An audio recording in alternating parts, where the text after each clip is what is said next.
Hi everyone, my name is Mireya Flores and I am a counseling psychology intern here at UNC CAPS. Welcome to this video. This video is 1 out of 4 for the workshop called Retrain Your Brain. So that's what you were looking for, you're in the right place. In this video in particular, I'm going to cover some material regarding emotional awareness, and that's the skill we're going to be focusing on today. So for this, I'm going to use a PowerPoint and guide you through some material.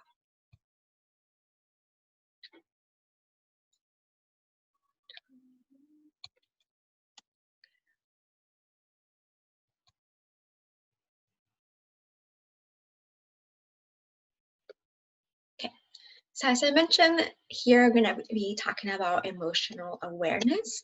And a few things to expect for today is one, get a better sense of what emotional awareness is and what are we referring to when we use this term. And then I'm going to cover a bit of the functions of emotions. So why do we experience a wide range of emotions, and also share a bit of the natural course that our emotions go through that sometimes we may not be as attuned to or aware of, that can begin giving you a better understanding of your emotional experience as it's happening. So after we cover all of this, then the rest of the time I'm going to use to introduce the skill of emotional awareness and and walk you through a few steps for you to engaging in practice. Okay. So first, emotional awareness is a practice of noticing our emotions as we are having the emotion and learning to slow down our responses. A lot of times when we experience emotions, there's a drive to do something or a drive to avoid doing something or not to engage with certain things. So the practice of emotional awareness is recognizing that emotion and recognizing the urges coming up for you, and slowing down the time between you experiencing the emotion and the behavior that may be associated with it, to consider, how do I want to choose to respond in this situation? And we'll come back to this. So first, so why do we have emotions? So we experience a wide range of emotions, from anger, sadness, disgust, fear, and happiness. So if you ever seen the movie Inside Out, I think that's a really great movie that gets the message that all of our emotions are important and they all function and have a certain role in helping us. So it's very common that people say, I want to feel happy. And no one really says, like, I want to feel sad or I want to feel anger. Um, and yet, these emotions of sadness and anger, or any emotion that is challenging for you individually to experience, has a reason, has a message that it's trying to communicate to you as well as to others. So, with that said, uh, I want to point out that emotions are means of communicating, communicating to others, communicating to yourselves, and driving our behavior. So if you recognize that you are anxious, you may have that drive to want to move away from something that's creating that anxiety. And in some cases, this can be really helpful in that you're potentially preventing risk or being hurt in any way. And that's important. And other times we have the experience of fear and anxiety in situations that are not really a threat to us. So here in that will be an example where practicing emotional awareness can give you a better control of like how you choose to respond in that situation.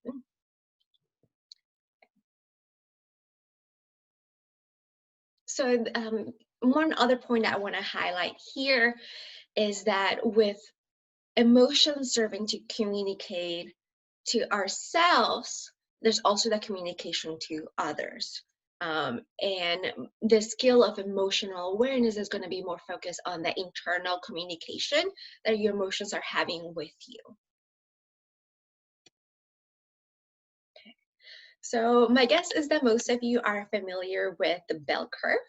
Um, so here I want to talk about the natural course of our emotions.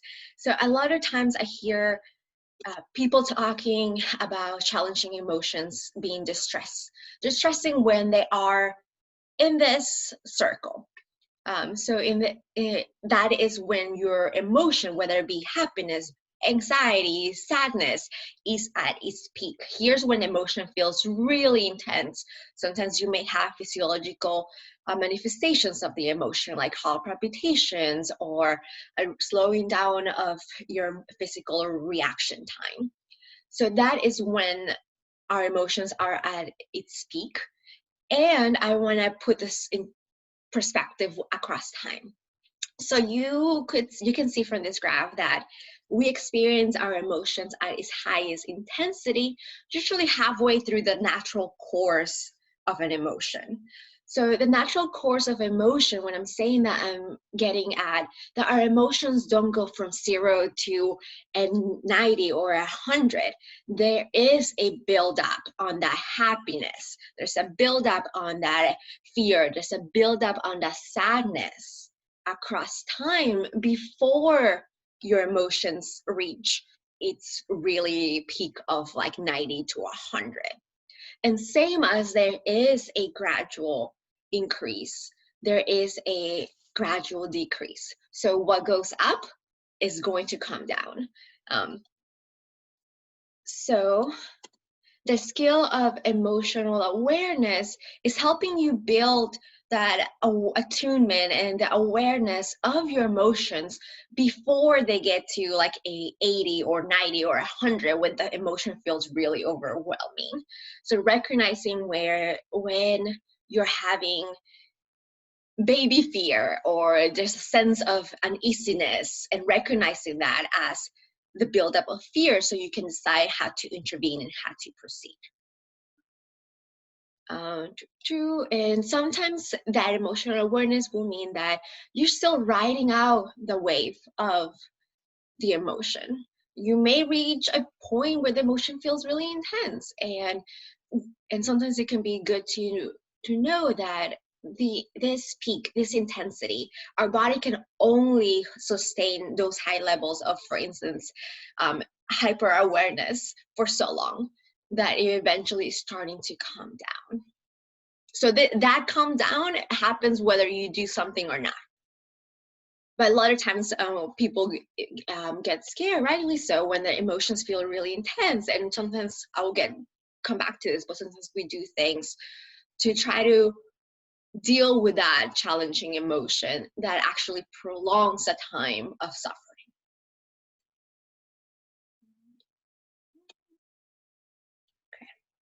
So, as I was just saying, sometimes when we're trying to cope with a challenging emotion, we may do things that keep us stuck in that situation. For instance, I'm going to use an example with sadness.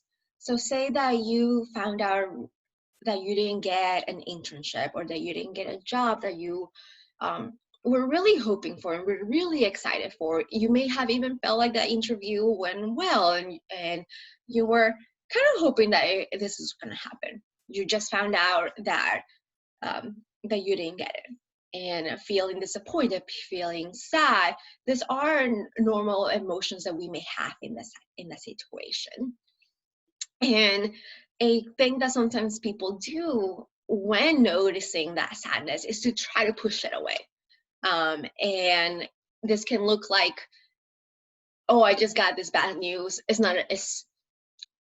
I'm just going to distract myself. I'm not going to, I'm going to not look at this email. I may delete it. I may choose to not share with anyone this news. So just pushing it away, pretending like that emotion is not coming up for you and it's not happening. So what this does is creates an emotional bubble within you. Just pushing something away doesn't make the emotion go away. So the message that you are sad, that you're disappointed about the news is still there. That emotional message is still within you. And by pushing it, you're just making that bubble get bigger and bigger and bigger, and eventually it may pop. And a lot of times it pops, and that can add more distress to already hurtful experience, such as not getting a position or an internship that you were really excited about. Another thing that we commonly fall into when experiencing challenging emotions is to judge it. So with following the same example of not getting an internship, judging that sadness will be like, well, now you're just being stupid for feeling sad about this.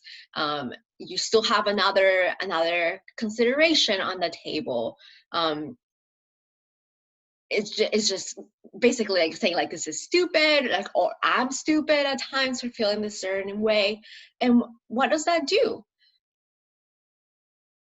If you are considering a time that you perhaps have fallen into this, it just adds more distress. So what may have started like a very normative response to getting bad news now may be added with layers of self-criticism and self-blame, or blame towards others, or more feeling of despair, and that adds the distress that now you're experiencing. So in that sense, when we bring judgment into an experience that is already hurtful, we run a very high risk of increasing our distress.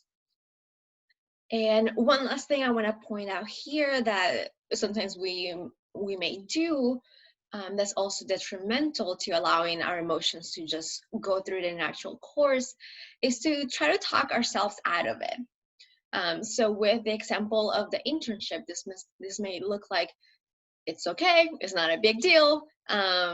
You weren't that excited about it anyways. There were things that you were kind of concerning how it work with your other commitments. And it's not about you, or it was not a good fit. And all of this, some of these things may be true, and they may be a reflection of what's happening for you.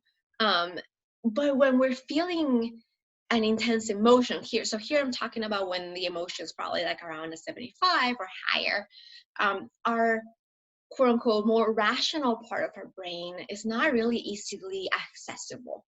So trying to use logic to address an emotional experience is not conductive. So all of that said, there are really helpful ways of managing our emotions, either when they're really at its peak or as they're building up and as they're taking just a natural course. So when emotions are at the peak, so that circle there, emotional awareness may not do it for you. So if you find yourself like having a lot of fear, a lot of anxiety, the emotional awareness skill that I'm going to show you today may not be what you need. So if you're someone that is interested in that, I encourage you to look at the videos and materials for distress tolerance. So this will be covered in a different workshop, but this will be skills that help you ride out very intense emotions and without making things worse, and your emotions are just going to start declining after time because that's just the natural progression. And so that's one skill that I would encourage you to look into. And then emotional awareness is a skill that can help you identify your emotions as they're starting to build up, and perhaps it's a bit more manageable. You can have a little bit more control of how you're responding once you have the understanding of what's coming up for me. What am I trying to, what am I driven to do? What am I driven to avoid right now? And considering what are the consequences of any of that. So with that said, now we're moving into talking about more of the specifics of emotional awareness. So as I mentioned earlier, emotional awareness is the practice of noticing our emotions as we're experiencing it. So part of noticing emotions in society includes slowing down. Some of us may be running from one place to another, a Zoom meeting to another, or managing multiple tasks at a time. And the practice of just slowing down and checking in with yourself internally can be more of a newer thing. So I just want to acknowledge that piece. So with emotional awareness, you are being intentional and slowing down, noticing what emotions you're having.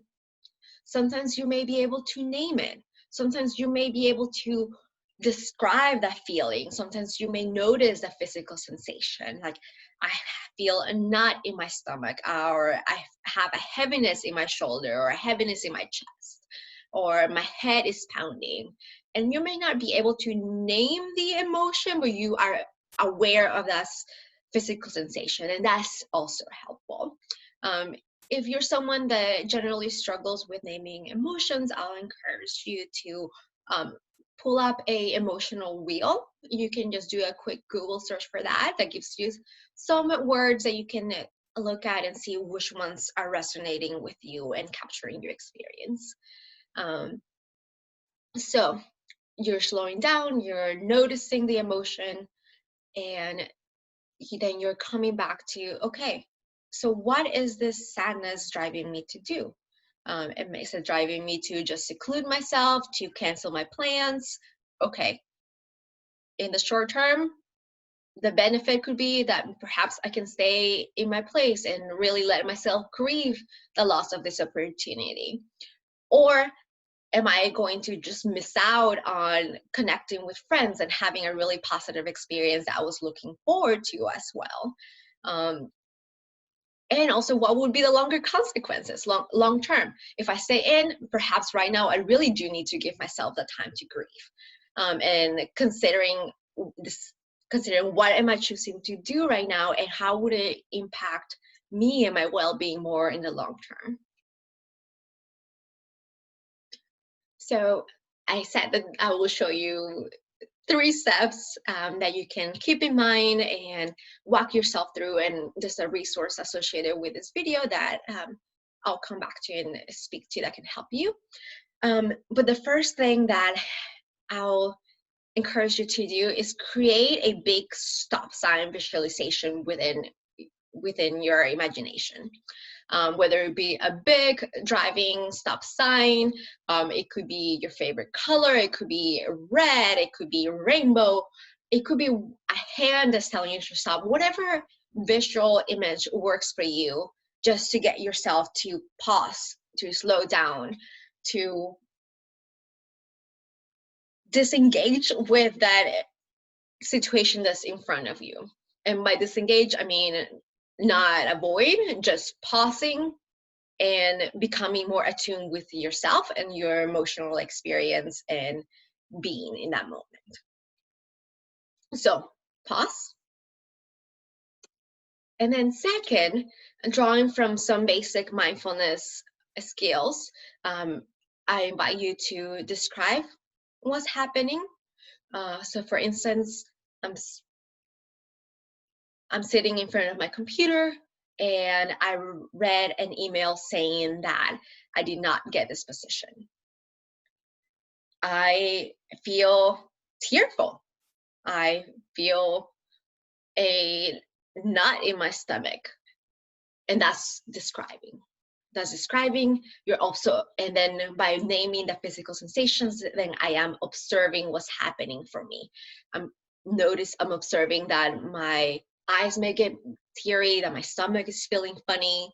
And here I want to point out that in all of that, I'm naming things that are not judgmental.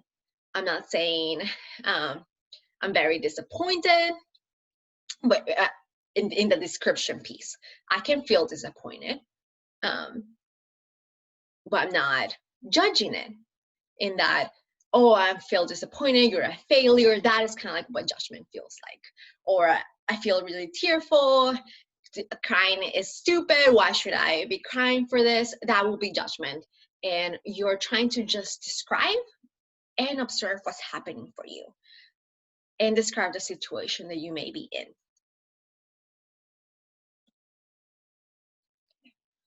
So once you are able to recognize what is coming up for you in that situation, now you're in the point of considering short-term and long-term consequences. So now let me give you a different example. Say anger. Say that you got into an argument with your partner, and what emotional awareness can look like is noticing whatever sensations you have when you're experiencing anger. So feeling like seeing red, or feeling really tense and noticing that your voice is getting increasingly louder and louder. Picking up on any of these cues can be helpful in identifying, oh, I'm really mad. Okay, I can choose to berate my partner right now and really let them have it because I'm that angry. Short term, what would I do for me? I get to say my piece. I may feel more happy with just saying what I have to say and showing them that they're wrong or they weren't considerate or whatever it may be. Okay, so if I do that, what may be the longer term consequences for my relationship? This might be an argument that is blown up out of proportion. What are we arguing about? Is it really meriting um, having tension in a relationship? Or is this something that may create a dent in our relationship that we'll have to work more to heal from? So that's kind of like considering, okay, what is the benefit of what I'm trying to do right now? And how would this impact me and my relationship in the future? So part of noticing that is, and then you can decide what feels appropriate for you in the situation, still with the pause button. Like you still pause, you're not acting on that emotion, and you're trying to just observe and create a little bit of distance from the emotion so you can have a bit more access to the more rational parts of our brain. And then choosing how you decide to respond. So perhaps you notice that right now your emotions are very intense. You may not be in a place to say, okay, let's call it truce, or apologize or say anything like that. But you know that blowing in the face is not what you want for your relationship. So you may ask, I'm going to leave, or I'm going to take a breather because I really don't want to say anything hurtful right now that I don't mean. And that can be how you choose to respond in that situation. So those are 3 steps, but I want to highlight the point that these are 3 steps that take time and take practice for it to become like second nature, for those 3 steps to flow into one another. So in the beginning, as you're practicing your emotional awareness, is going to likely take you time. Although this emotional awareness process can be very much in the future done in the moment as you're having an emotionally intense situation, and someone that has a lot of practice and is well practicing emotional awareness may be able to do it in a matter of seconds or even a minute. But in the beginning, for most of us, it's going to take minutes to learn to really check in with ourselves in such an intentional way. So the worksheet that I'm going to come back to and talk in the next slide is one that I really recommend that you use. It walks you through the different steps of recognizing, what am I feeling? What am I driven to do in the situation? What are the short-term and long-term consequences? And how do I want to decide to proceed in the situation? So you may be wondering, am I going to pull out a worksheet next time I'm in an argument? No, you're not. So where I will encourage you to start, if this is very much a new skill, is by doing it retrospectively. So this could look like at the end of your day, picking something that was a bit distressing. To begin with, I will encourage you to pick a situation that has some distress, but it will fall between like the 25 to like 50 percentile of like that's the intensity of your emotion that's distressing. The point is that with situations that are a bit charged but not too charged, you're able to start building up this skill retrospectively and learning, okay, what are some cues that I can sense in my body when I'm feeling anger? Or what are some cues I'm starting to now recognize that I feel or experience when I'm feeling anxious, and all of that. And just getting you through the practice of doing these steps so that with time you're bringing the steps into your on like real time experience and interactions. So the Russian dolls that I have in that image is to frame this as scaling. So the goal is to, in the future, you're going to be able to do your emotional awareness skills in the moment during an agitated situation. That's the goal. And if you start with shooting for, I'm going to hit my mental pause, notice my sensations, notice and describe my experience without judgment, and consider the consequences and decide what to do as you're in a situation, most of the time you're setting up yourself for failure. And that's not conducive for people to learn new skills or to keep their motivation to do things across time. So that's why starting with this sheet, or starting with pieces that feel more accessible and it may feel like, okay, I can easily do that. Okay, so you can easily do it. Give it a try. If it feels too easy, then add up a bit more challenge the next time. But starting with something that feels really tiny and super accessible, and then building up across time for the big goal. Okay. So as part of this video, I mentioned that there's a skill, there's a worksheet for emotional awareness that encourages you to consider a situation. If you're newer to this practice, as I said earlier, I encourage you to pick a situation that had some intensity to the emotion, but was not higher than a 50 or even a 60. But there's still an intensity of the fear, of the nervousness, of the sadness, or whatever it is that you're perhaps wanting to work on. And then walks you through some questions of identifying what you were feeling, what sensations you were noticing in that time. And that piece that can feel also very new in this worksheet is then, okay, so this is what you were noticing, this is what was happening. What are the short-term and long-term consequences of what you were wanting to do? And since this is retrospectively, you already might have already done it, and there might be some consequences, but it can be really eye-opening to even consider other consequences that may not have happened. But then now that you're in a calmer, more rational place, you can see, oh, by me throwing something across the room, I could have hurt someone, or I could have gotten suspended, or whatever it may be, that perhaps in the moment you weren't accessing because of the emotional state that you were in.